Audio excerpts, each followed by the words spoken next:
મિત્રો આજે આપણે ગણિતમાં જેટલી પણ સંખ્યાનો ઉપયોગ થાય છે ને એ બધો અહીંયા આગળ દર્શાવેલો છે. હું તમને આને એક્સપ્લેન કરીશ. સૌથી પહેલાં ગણિતમાં જો કોઈ સંખ્યા આવે છે એ છે પ્રાકૃતિક સંખ્યા. પ્રાકૃતિક એટલે કે નેચરલ નંબર્સ 1, 2, 3 એવી રીતે. એના પછી આવે છે શૂન્ય. પ્રાકૃતિકમાં તમે શૂન્ય ઉમેરશો એટલે બની જશે પૂર્ણ સંખ્યા.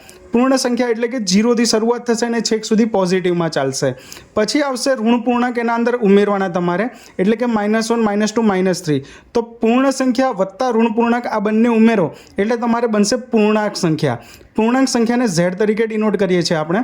પૂર્ણાંક સંખ્યાની અંદર તમે અપૂર્ણાંક ઉમેરશો. અપૂર્ણાંક એટલે કે કોઈ પણ 1.4, 1/7, 3/2 આ બધા પૂર્ણાંક અને અપૂર્ણાંકને આપણે ભેગા કરીએ એટલે જઈને બનશે આપણી સમમેય સંખ્યા.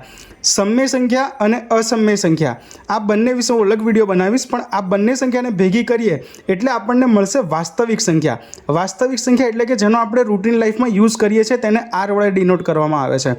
વાસ્તવિક સંખ્યાને અને કાલ્પનિક સંખ્યા આ બંનેને ભેગી કરીશું એટલે સંકર સંખ્યા એટલે કે કોમ્પ્લેક્સ નંબર્સ મળશે. કાલ્પનિક સંખ્યા એટલે કે એવી સંખ્યા જેને ખાલી આપણે ઇમેજિન કરી શકીએ, રિયલ લાઈફમાં આનો કોઈ આપણે યુઝ નથી કરતા.